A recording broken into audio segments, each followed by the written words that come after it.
Sounds like the Cleveland Browns are going to all but imprison Shedeur Sanders in the football sense of a very talented rookie quarterback who obviously needs reps. There was one kind of knucklehead play call where it was 4th and 1 and we went empty.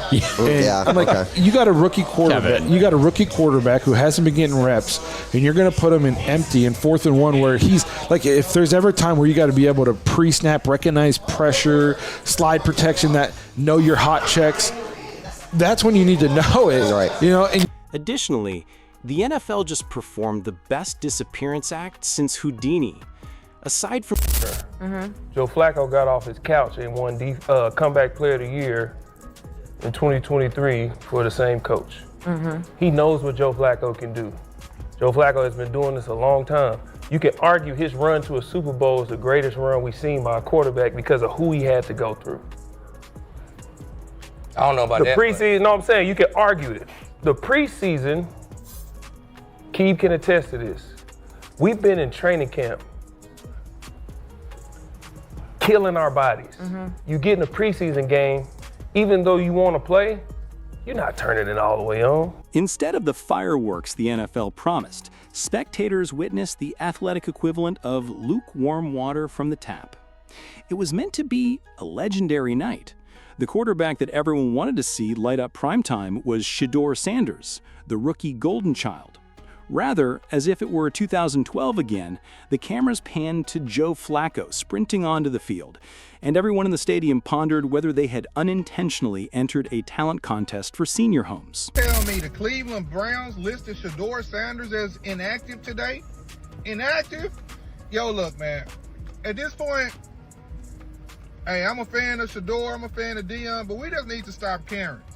Because the more people actually trying to tune in to watch Shedeur, the more they ain't gonna play him, and the more they using him for clout and clickbait. They don't want the guy. The owner don't want him. The coach don't want him. The general manager don't want him. They don't want him on the team. Obviously, the NFL do not want Shiloh or Shedeur in the league, but Shedeur is good for money and ratings, or he wouldn't even be there. In a matter of seconds, the atmosphere in the stadium changed. The tailgaters who had been getting excited, people were abruptly flicking over their phones, like teens who had just learned that TikTok had been outlawed during Shedeur's primetime premiere. Those who had purchased those expensive seats by mortgaging half of their homes began to demand answers from anyone who even remotely resembled a Browns employee. More quickly than steam off a freezing sidewalk, the thrill, the anticipation, and the euphoric conviction that Cleveland had finally unlocked its franchise quarterback vanished. that they took him out. To me, that was so stupid. Well, I don't care that Snoop Huntley can come in and go 1 of 1 for 7 yards in a 2-minute drill. He's not going to be on the team tomorrow. Why would you not let Shedeur have the 2-minute drill and see if he can do it? Can he shake off?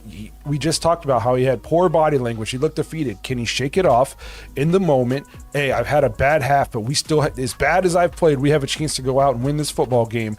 Can I go out and orchestrate a 2-minute drive to get us into field goal range to win this football game? And instead, you put in the guy who's not going to be on the team tomorrow. Furthermore, to be clear, this wasn't only a lineup shift. An organization's promise to its fan base, which has already endured enough suffering, was betrayed. Hey, remember that thing we hyped up for 3 straight weeks? It was what the Browns were saying. Well, anything. Joe Flacco is shown here. 17-16, the Browns outgained the Bengals 327-141 and had the ball for nearly 36 minutes, but it wasn't enough. And this is why you need to find your quarterback. I don't know why y'all fooling with Joe Flacco. Y'all know Joe Flacco's not taking y'all anywhere. He's not your quarterback of your future. If I'm going to lose, I'm going to lose trying to find out who my quarterback is. That's just me. I don't care. I don't care if it's Gabriel. I don't care if it's Shedeur. I don't care who it is. I just know Joe Flacco ain't your quarterback. It don't matter who was at the quarterback. It could have been Patrick Mahomes. It could have been. It could have been Lamar Jackson. He missed the field. You missed the field goal and you missed the PAT. Savor C. This evening, the NFL has been preparing as if it were the Super Bowl of quarterback debuts. The advertising, the equipment ran on rocket fuel. Burrow versus Shedeur, the battle of generations. Young football players are destined to fight for the sport's future. Graphics packages were created by ESPN. Amazon installed specialized cameras. Additionally, the NFL Network devoted whole seminars to discussing Shedeur's plan to dismantle Cincinnati's defense. They did more than just advertise this game. They pushed it down everyone's throats as if it were Brady versus Manning's second coming. The one player the league saw was benched by the Browns after that. It would be equivalent to sending out a middle school choir to cover unmarried women after promoting Beyoncé at Coachella.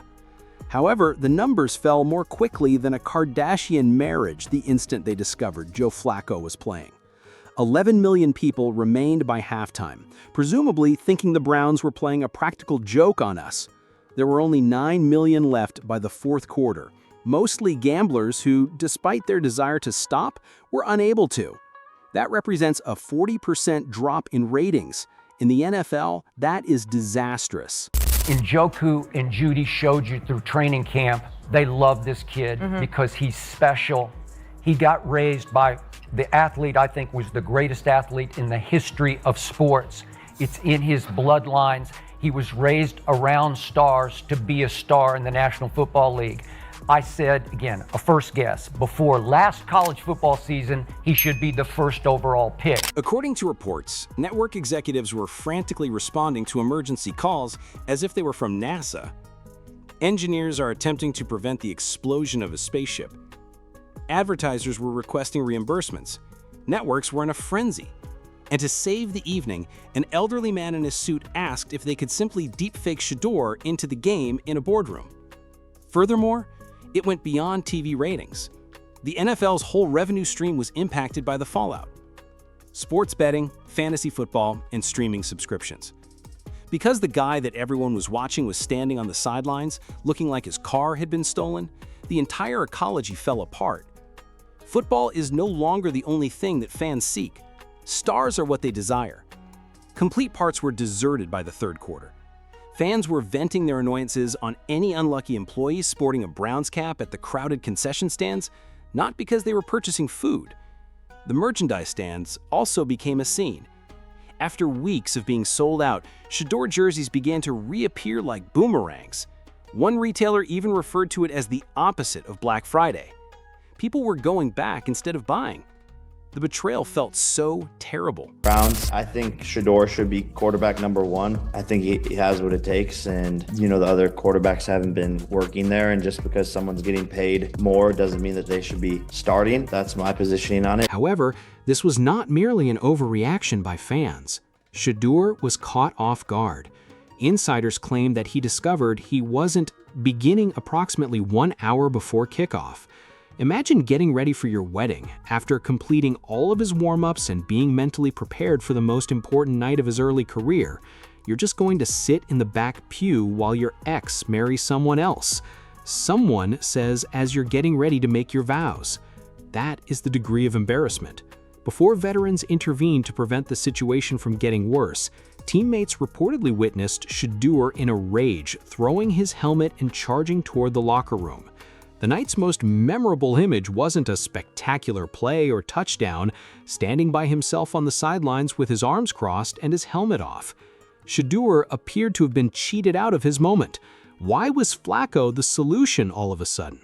No one was duped by Stefanski's confidence play. The choice did more than simply end the game.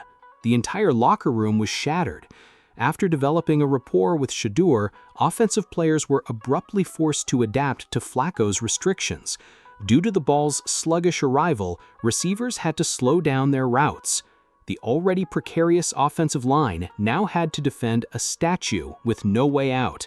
There's no conspiracies, there's no blackballing. That was so stupid. I will never understand that in a million years, why you would take him out in that. You just drafted him.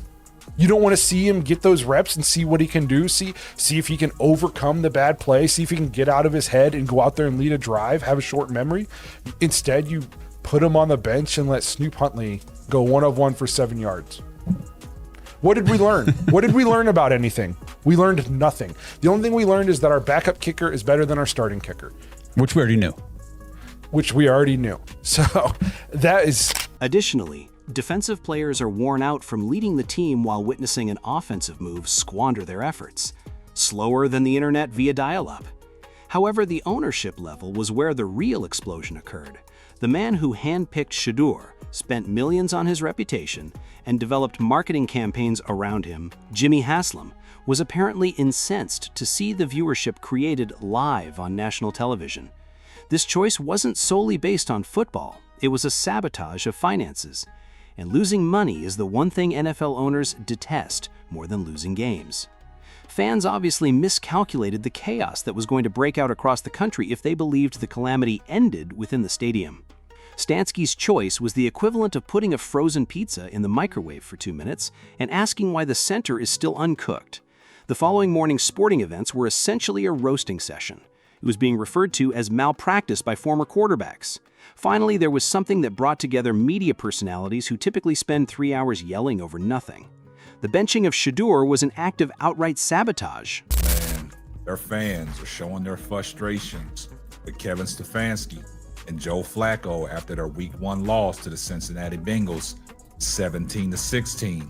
It's a lot of blaming going around and a lot of finger pointing. The Browns deserve to lose this game. Their coaches can't make any good decisions. First of all, out of all the quarterbacks on their depth chart, they choose Joe Flacco to start the game. Second of all, they also chose this kicker over Dustin Hopkins. Dustin Hopkins would have made every single field goal that this man missed. So Browns fans, don't blame your kicker that you lost. You need to blame Kevin Stefanski because that man cannot make a correct depth chart decision to save his life. Cleveland's struggling offense might have been strengthened by the memes alone. When Stephen A. heard the news, his expression changed. A loop of virality. A part wasn't necessary for Pat McAfee. With a single sardonic remark that went viral, he summed it up perfectly. And Colin Cowherd described it as the greatest self-destructive coaching call in the history of the modern NFL in a lengthy speech. You've detonated a nuclear bomb under your own team when the national media, which lives on turmoil, unanimously declares that you've gone too far. The repercussions from gambling followed. As a result of Cleveland's decision to conduct a bait and switch, the sports bookies had set odds based on Shedeur, beginning with thousands of people requesting to know why their fantasy squad was destroyed. Prop bets lost all of their value. Fantasy owners were left staring at their 0-point quarterbacks as parlays collapsed, unsure of whether to sue the Browns for mental distress. Consider that. A football game wasn't just ruined by one coach's choice. The multi-billion-dollar sports betting business was rocked by it. It wasn't a change to the lineup. It was a seismic event in the economy. People are sick of waiting. Like, we started the show saying don't book your trip to San Francisco for the Super Bowl. That's not what people want to hear. This is a GM and a head coach that inherited a roster with Baker Mayfield on his rookie deal, Odell Beckham Jr., Jarvis Landry, Nick Chubb, Myles Garrett. You beat Pittsburgh in Pittsburgh. People are fed up. Like, you mentioned 6 games, Daryl. Look at the first 6. Like they gotta find a way to win some ball games because people have had it with this regime, and I don't blame them. It's time to start winning some games, and it's time to get serious. The NFL itself was complicit in the hype, which is the most delicious irony. Shedeur had been sold by the league as part of its future. They centered all advertising efforts on him. Broadcast partners lavished funds on pre-game packages, highlight reels, and special camera angles that were all focused on him. He then failed to appear on the field on the big night. Imagine spending millions on a big-budget film, promoting the lead actor in each trailer, and then seeing nothing but a stunt double reading the script when it's finally released. The cracks began to show on social media.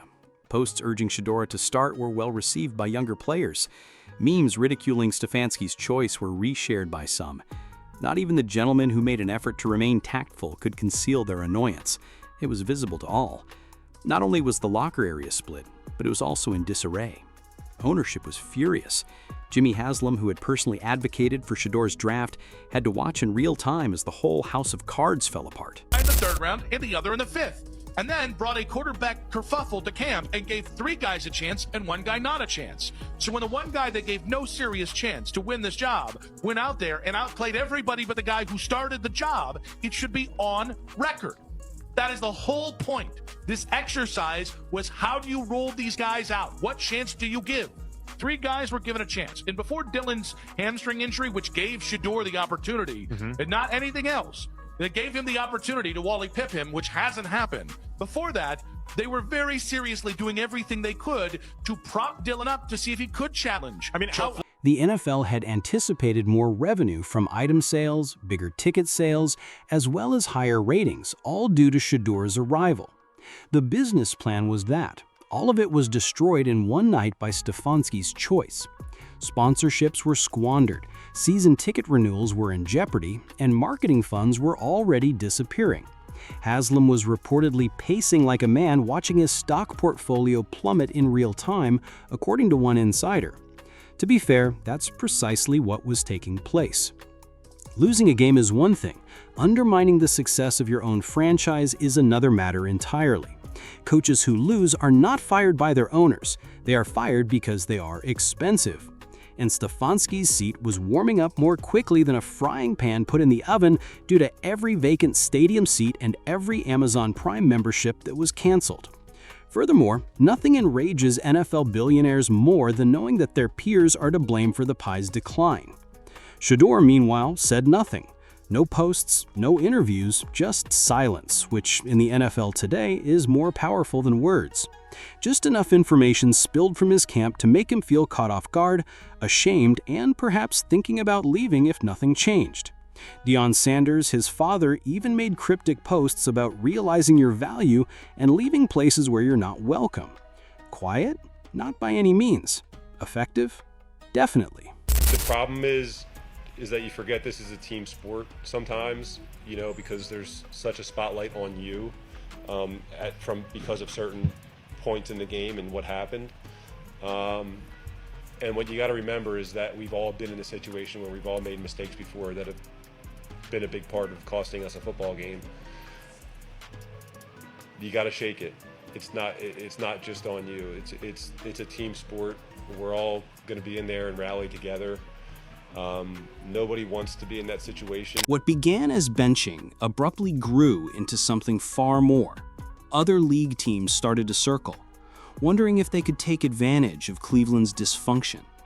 Agents began discussing contract provisions that shielded young quarterbacks from being undermined by unconfident coaches. The NFLPA even investigated to determine whether benching Shedeur violated any unstated standards of competitive integrity.